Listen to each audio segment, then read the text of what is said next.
Maarifa Hub.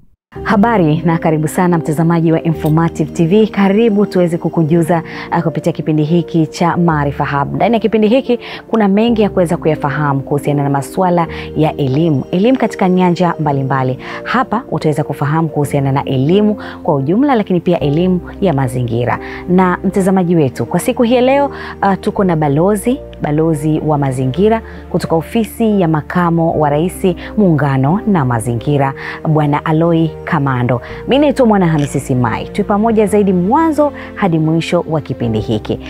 Kwanza kabisa ni kukaribishe katika kipindi cha Maarifa Hub. Ndani ya Maarifa Hub tuna mengi ambayo tungependa kuyafahamu kutoka kwako kama balozi. Nashukuru sana kwa kupata nafasi hii ya kuhudhuria kipindi hiki muhimu cha Maarifa Hub. Asante. Kwa kwanza kabisa mtazamaji angependa kufahamu majina yako kwa ukamilifu, lakini pia tungependa kufahamu hasa dhana ya wewe kuwa balozi ni ipi hasa? Tunapomzungumzia balozi wa mazingira ni nani? Kwa majina naitwa Aloy Kamando, ni balozi wa mazingira kutoka ofisi ya makamu wa rais muungano na mazingira. Katika dhana hiyo, mmoja wapo ambayo tunafanya kwa mazingira ni kukumbusha, kuhamasisha jamii juu ya umuhimu wa kutunza na kuhifadhi mazingira. Okay. Tunapozungumzia mazingira, natamani kufahamu pamoja na mtazamaji, mazingira ni nini haswa? Kwa ujumla, mazingira ni mambo yote ambayo yanamzunguka kiumbe au mwanadamu, ambayo sisi kwetu tunasema kwamba yanapaswa kutunzwa na kulindwa kwa ajili ya vizazi vilivyopo na vizazi vijavyo. Majukumu ya balozi ni yapi? Tunaona kuna mabalozi wengi sana wa mazingira, na nikupongeze kwa kuweza kukaa katika nafasi hii kwa miaka 4 tangu kuweza kuteuliwa, na kipindi kile alikuwa waziri wa muungano na mazingira Dr. Suleiman Said Jafo. Hongera kwa hilo. Lakini tungependa kufahamu mafanikio, lakini majukumu makubwa ambayo mnayafanya kwenu ni yapi? Kwanza nikushukuru sana kwa kunipa pongezi. Kwa kweli majukumu tunayofanya yako mengi, lakini kubwa zaidi tunamwangalia zaidi Mtanzania. Wapo tunafahamu wana uelewa mkubwa juu ya mazingira, wapo ambao hawana uelewa kabisa sana mazingira, wapo ambao wana uelewa kati juu ya mazingira. Sisi jukumu letu ni moja tu, kuchagiza, kuhamasisha, kuhakikisha kwamba kila mtu kwenye engo yake kwa majukumu anayofanya anapaswa kujihusisha na shughuli za kutunza na kuhifadhi mazingira. Okay. Na hilo ndio jukumu letu kubwa, kuhamasisha watu kufahamu kuhusu mazingira. Mazingira ni kubwa sana. Tunapozungumzia mazingira, ina sehemu kubwa sana. Kuna misitu, kuna bahari, kuna mito, lakini kuna mitaa hii ya kawaida, tunasema nchi kavu. Hizi pia ni sehemu za mazingira.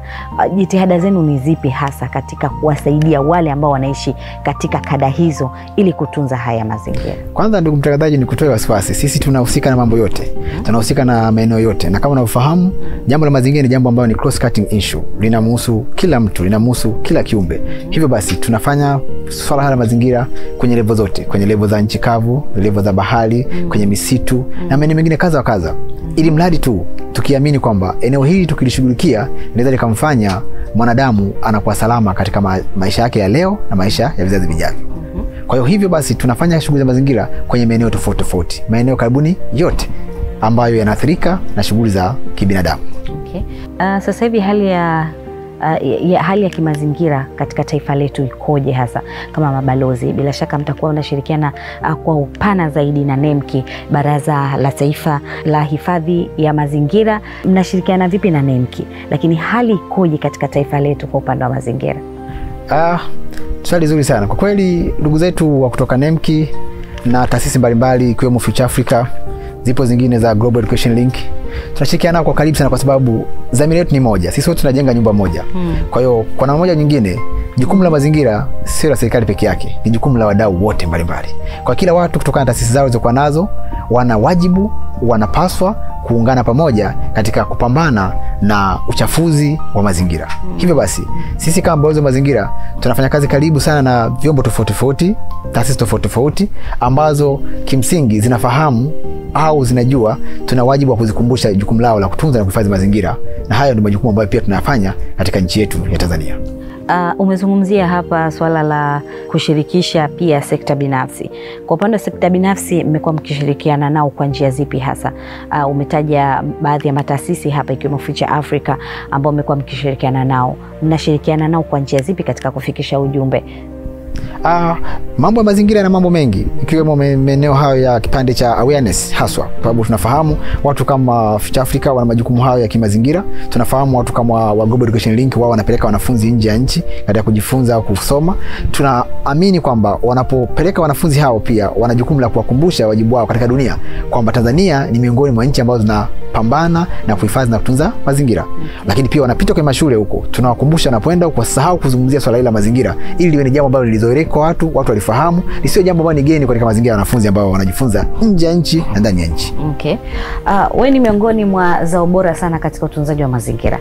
Miaka 4 ya Rais Daktari Samia Suluhu Hassan tangu kuweza kuingia madarakani, tungependa kufahamu, umeona kumekuwa kuna mabadiliko katika hii sekta ya mazingira, lakini pia faida zipi hasa ambazo zinapatikana uwepo wake madarakani na utunzaji wa mazingira? Kwanza nikushukuru sana kwa swali zuri sana. Kwa kweli mama kajipanga. Mama anafanya vizuri sana kwenye sehemu hiyo. Mama ndio kinara wa matumizi ya nishati safi ya kupikia kwa Afrika na dunia kwa ujumla. Ndio maana mikutano mingi ya mazingira inafanyika Tanzania. Tumeona kwa na Energy Summit ilifanyika Tanzania hapo. Lakini pia mama amefanya miradi ambayo inahusika sana kutunza hifadhi mazingira. Kwa mfano miradi ya SGRs, tuna miradi ya bwawa la Mwalimu Nyerere ya umeme. Yote hii ni kupunguza athari za mabadiliko ya tabia nchi na kuhifadhi mazingira, kutunza mazingira. Na kwa hilo nitumie nafasi hii kumpongeza Mheshimiwa Rais wa Jamhuri ya Tanzania, mama yetu Samia Suluhu Hassan. Kwa kweli anatukomboa. Kwa kweli anatuonesha sura hasa ya mama. Yeye mama ni mtu ambaye wa mazingira. Mama ni wa kijani. Mama anatamani kuona nchi yetu ikiwa kwenye engo ambayo dunia izungumzie positive kwenye upande wa mazingira, na kwa hayo anafanya kwa kupitia miradi, lakini pia na maelekezo yake anayatoa. Kwa mfano, ametoa maelekezo angalau ifikapo mwaka 2034 matumizi ya nishati ya kupikia yafikia 80%. Haya ni si mambo ya kitoto, ni mambo makubwa. Wapita marais wengi, lakini mama kaamua kujitotomua haswa kuhakikisha kwamba jambo linaenda vizuri. Na sisi kama balozi wa mazingira tupo naye, tunafanya naye kazi, tunahakikisha kwamba ajenda ambazo anazitoa mama zinafika kule ambako tutakazofike ambao kwa wananchi. Pia nitumia nafasi hii muhimu kuwapongeza viongozi wangu wakuu kwenye wizara yetu ya mazingira na muungano. Ikianza na Mheshimiwa Waziri wetu Mhandisi Hamad Masauni na msaidizi wake ndugu yetu Hamisi Hamda Chilu. Kwa kweli wanafanya kazi kubwa sana ya kutoa maelekezo na kufuatilia mguu kwa mguu maelekezo ambayo anatoa Mheshimiwa Rais wakisha yatekelezeka. Kwa hilo kwa kweli niwapongeze sana. Lakini umezungumzia hapa swala la matumizi ya nishati, na tunapozungumzia swala la matumizi ya nishati sasa hivi tunaona kwa namna gani bado vijijini watu wanaendeleza ukataji wa miti kwa ajili ya kuweza kupata mikaa na kutumia mkaa kama nani ya kupikia. Elimu ikoje kwa upande wa matumizi ya nishati katika kutoka katika hali ya matumizi ya mkaa na kuingia katika hali ya matumizi ya gesi? Ni kweli kabisa unachokisema kwamba bado tuna changamoto upande wa elimu. Watanzania wengi bado hawajafahamu namna gani bora kutumia nishati safi za kupikia. Ni kweli mpaka sasa tuna asilimia kubwa sana za watu wanategemea mkaa na kuni. Kwa mfano, asilimia 64 wa Tanzania wao wanategemea kuni, na tuna asilimia karibuni 26 wa Tanzania hawa wanategemea mkaa. Kwa hiyo bado tunagundua kwamba zaidi ya asilimia 90 wa Tanzania wanategemea kuni na mkaa, ambazo ndio nishati chafu za kupikia zinafanya wapate maradhi kama ya mfumo wa hewa, kukohoa, lakini pia wengine wanatafuta kuni mbali, matokeo yake baadaye wanapigwa na wamezao kuchelewa kurudi nyumbani. Kwa hiyo mama anahakikisha kwamba hawa watu wanapata elimu stahiki juu ya matumizi ya nishati safi ya kupikia, lakini kabla hii haitoshi pia anahakikisha kwamba mifumo ya uzaji wa nishati safi ya kupikia bei zinashuka ili kumfanya kila Mtanzania aweze kumudu gharama za matumizi yake. Lakini kama hii pia haitoshi, bado pia nchi ipo kwenye utaratibu wa kuandaa mfumo ambao utamfanya mpikaji anayetumia nishati safi ya kupikia aweze kusema kitu tunakiita pay as you cook, yani utapika kutokana na ulichokuwa nacho. Yes.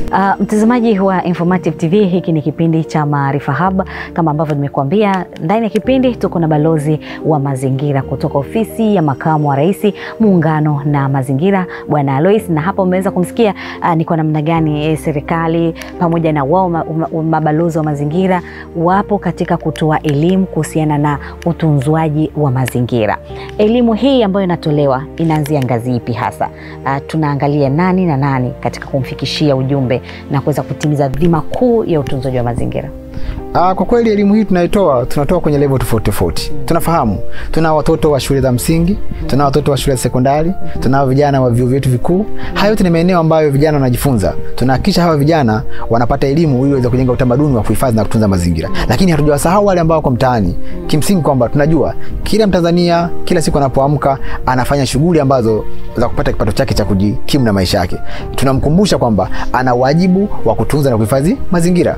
Ndio maana tutasema kwamba elimu hiyo haichagui jinsia, haichagui dini, haichagui level ya elimu. Kila mtu anapaswa kupata kutokana na eneo lake lilokuwepo. Lakini kuna sehemu kongwe. Changamoto ni zipi ambazo nyinyi mnakumbana nazo katika utoaji huu wa elimu ya mazingira? Kwa sababu tukiangalia tunaona kwa upande wa bahari bado fukwe zimekuwa haziko katika hali nzuri. Changamoto yenu ikoje hasa katika utoaji wa hii elimu? Na wale ambao wako katika hizo sehemu, je, wanapokea hii elimu ambayo mmekuwa mkiitoa? Yes, kwa kweli changamoto ipo kwa sababu watu wengi wanadhani jukumu la kutunza na kuhifadhi mazingira ni la serikali peke yake. La hasha, sio kweli. Jukumu la kutunza na kuhifadhi mazingira ni letu sote. Hivyo basi, tunatamani jamii yote ihame sasa, ibadilishe akili zao kujua kwamba kumbe jambo hili ni letu sote. Vita hii tunaipigana, kila mtu abebe silaha. Kama unapanga, unashoka, basi tunatamani wote mjumuike pamoja katika kutunza na kuhifadhi mazingira. Hapo ndio sehemu inapokuja shida, kwa sababu watu wengi hawana uelewa stahiki juu ya matumizi ya nishati za kupikia, juu ya kutunza mazingira, juu ya kuhifadhi mazingira, hawafahamu.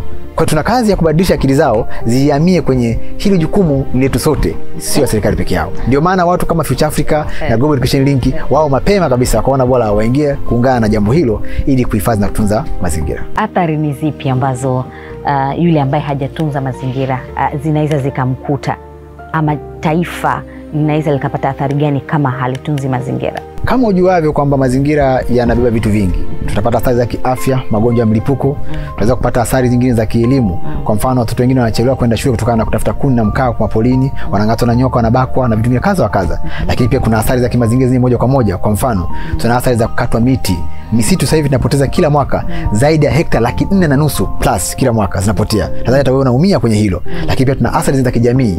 Jamii zetu zinashindwa kujikita kwenye shughuli za kiuchumi sababu wanawekeza muda mwingi kwenye kupambana na matumizi ya nishati chafu za kupikia kama kuni na mkaa. Lakini pia zipo athari zingine za kitaifa. Nchi yetu tunaiweka kwenye sura gani? Tunataka wawekezaji waje kwetu, lakini wanauliza mazingira je? Ndio maana Mheshimiwa Rais wa Jamhuri ya Tanzania Daktari Samia Suluhu Hassan anajitahidi kuweka mazingira rafiki ili kila mtu aweze kuona Tanzania ni mahali salama pa kuhifadhi na kutunza mazingira ili awekeze kwetu huku katika dhana zima ya maendeleo ya kijamii na kitaifa. Lakini tunapanda miti. Tumefikia kiwango kipi cha upandaji miti Tanzania? Kwa kweli kazi inafanyika. Kwa sababu leo tuna ajenda nyingi sana. Tukaamua kupeleka ajenda hii ya kupanda miti kwenye level ya sekondari na shule ya msingi. Lakini tunakita soma na mti ambao tunakifanya kila siku. Tunatamani kila mwanafunzi anapoingia shuleni angalau apande mti mmoja, aweze kuulea na kuutunza ili kesho kutwa tuweze kupata miti nyingi zaidi. Hii kubwa sio kupanda, hii kubwa ni kutunza. Ndio maana tukawapelekea ajenda hii watoto wa shule ya msingi, sekondari na chuo kuhakikisha kwamba wakati wa kupewa masomo basi kila mmoja apande mti na autunze kwa maslahi mapana ya nchi yetu. Mtazamaji wa Informative TV, hii ni Maarifa Hub na umeona maarifa makubwa ambayo umeweza kuyapata kupitia kipindi hiki. Wito wako ni upi sasa kwa wanaotuangalia, lakini wito wako pia ni upi kwa serikali kwa ujumla? Kwa fupi niseme kitu moja tu kwamba wito wangu kwa Tanzania kwamba hili jukumu la kutunza na kuhifadhi mazingira sio tu la serikali peke yao, ni jukumu letu sote. Hivyo basi niombe kila Mtanzania kwa nafasi yake, uwe mwalimu, uwe mama ntilie, uwe babalishe, wote kwa ujumla wenu, sehemu ambako unapata riziki yako kila siku, unapaswa kujihusisha pia na uhifadhi na utunzaji wa mazingira ili kuifanya dunia iwe mahali salama pa kuishi vizazi vya leo na vizazi vijavyo. Lakini pia naomba serikali kwenye level zote, level ya kwa mkoa, kwa wilaya, tuendelee kushirikiana katika kuhakikisha kwamba hilo tatizo tunaliondoa au tunalipunguza ili kuifanya dunia iweze kuwa na afya kwa vizazi vijavyo. Mimi nikushukuru sana Alois, nikushukuru sana kwa kuweza kufika katika kipindi hiki cha Maarifa Hub. Nikushukuru sana kwa kuweza kutoa elimu kwa watazamaji wetu kuhusiana na mazingira kwa ujumla. Bila shaka mtazamaji umeweza kufahamu ni kwa namna gani tunahitajika sana kuweza kuyatunza mazingira yetu. Rais wetu anafanya kazi nzuri sana, tuna mabalozi ambao wanafanya kazi nzuri sana katika utunzaji wa mazingira, na wapo wengi ambao wanasimamia katika sekta hii ya mazingira. Jukumu la kutunza mazingira, mtazamaji, ni jukumu la wote. Mimi nikushukuru sana kwa kuweza kufika katika kipindi hiki. Na mimi nikushukuru sana kwa kazi nzuri mnazofanya, na tuendelee kuwatia moyo ndugu zetu wa Maarifa Hub waendelee kufanya kazi hiyo ya kuelimisha jamii. Tuna mengi ya kukujuza. Usikose kufuatilia kipindi hiki kupitia Informative TV. Mimi naitwa Mwanahamisi Simai. Kama ambavyo nimekufahamisha hapo awali, nilikuwa na balozi wa mazingira ambaye ameteuliwa kuwa balozi wa mazingira kutoka ofisi ya Makamu wa Rais, Muungano na Mazingira. Nikushukuru sana. Nyuma kamera nilikuwa naye Clinton Jaka. Tuwe pamoja zaidi katika vipindi mbalimbali ndani ya Informative TV. Asante.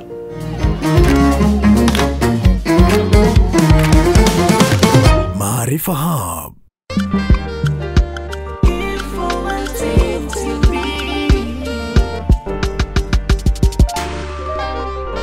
Informative TV.